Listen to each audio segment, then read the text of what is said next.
aja ke kelasnya kita labrak, kita datengin, kita lihat tuh.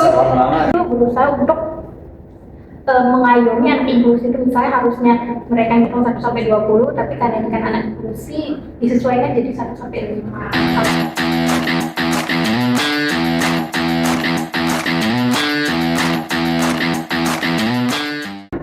Halo semuanya, gue Yusuf dan gue lagi aja nih. Jadi, halo Cinta. Gue Iska, Gue lupa. Nah, kayaknya akhir-akhir itu lagi sering muncul isu-isu yang bikin kita mikir siapa sih yang sebenarnya benar dan siapa sih yang sebenarnya salah. Yang itu gak sih isu yang kepala sekolah nampak? Nah, ini itu ya kan? siapa sih yang Iya. salah? kalau menurut gue ya, gue yang salah siswanya sih. Gue sih tim pro ke gurunya ya, wajar aja kalau dia nampak. Karena emang seharusnya gak begitu cuma. Oh iya. Tapi ini nggak sih kayak terlalu berlebihan gitu nggak sih? Menurut gue sih nggak seharusnya ya tuh kepala sekolah nampar muridnya, kan ya bisa cara ditegur atau cara yang lain, karena kan nggak semua orang itu harus langsung nampar gitu loh. Setuju, aku juga sih setuju kayak gitu. Maksudnya jadi ketika si murid ini salah dan ditambah dengan perlakuan kepala sekolah yang mungkin terlalu berlebihan ya, karena mungkin spontan juga ya. Nah kalau ngomongin ini tuh kayaknya gue pernah dengar dari suatu teori yang bilang seharusnya guru tuh memanusiakan manusia, ya nggak sih? Iya, nama teorinya itu humanistik ya, artinya itu manusiakan manusia. Tapi kayaknya gak enak banget ya kalau kita ngomongin teori tanpa ada prakteknya. Kalau dari kalian pernah nggak sih kayak amatin langsung? Kayak kita pernah nggak sih dulu lihat teori humanistik itu berjalan secara langsung? Lupa. Kita seperti SD 12 terbantu. Oh iya. Gue juga nggak dengar penjelasan tuh dari sekolah sama guru tentang teori humanistik itu tuh. Oh iya, gue jadi kayak apa? Emang kalian ngapain di sana? Karena kita waktu itu kepo kan gimana teori humanistik itu berjalan, ya udah deh kita masuk aja ke kelasnya, kita labrak, kita datengin, kita lihat tuh. Serem banget. Kita labrak, kita liatin tuh gimana berjalannya pembelajaran.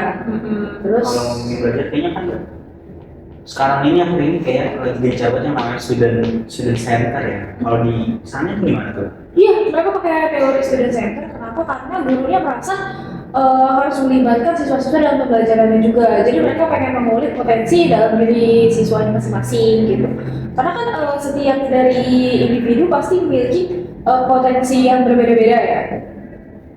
Kalau student center itu kan kayaknya yang dilibatin kan murid itu dibebasin nggak sih sama gurunya? nah lu salah tuh kalau kayak gitu. Oh iya. Kalau menurut gue yang gue pahamin ya dari omongan gurunya kemarin, ngejelasinnya tuh nggak harus berpatok dari murid, tapi juga guru itu ikut ngejelasin, dan dia juga banyak tuh pakai cara pembelajaran. Iya, caranya mana aja? Yang kayak paparan pakai Iya, biar ke murid-murid itu nggak bosan aja kan. Soalnya sambil bermain juga sih di sana. Tapi kalau gitu kan sih butuh yang punya alat elektronik ya. Itu bahaya nggak sih buat anak yang di bawah umur gitu kan? nah kan mereka menggunakan alat elektronik itu juga nggak dalam tanpa pengawasan ya, pasti ada pengawasannya juga. Terus yang kemarin gue lihat itu juga mereka nggak selalu serta-merta pakai teknologi terus. Mereka juga Ada jadwalnya ya, ada Pak? jadwalnya. Terus habis itu ya masih pakai cara tradisional. Bahkan sih juga per kelompok cuma Nggak 21 semuanya ya, nggak semuanya yang bawa untuk alat elektronik itu. Kalau menurut Dibatasi kita sih. semua. Ini tuh solusi yang bagus ya kayaknya, karena nggak semua siswa itu latar belakangnya bagus ya.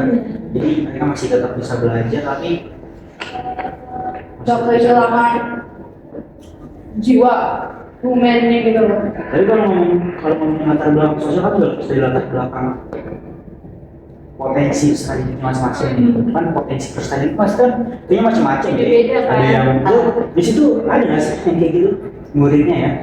ada ternyata juga sempat nggak expect sih, ada ternyata setiap kelas tuh ada kuota tahu, kelas tuh ada 2 orang, apa ya, Ada kuota 2 orang gitu.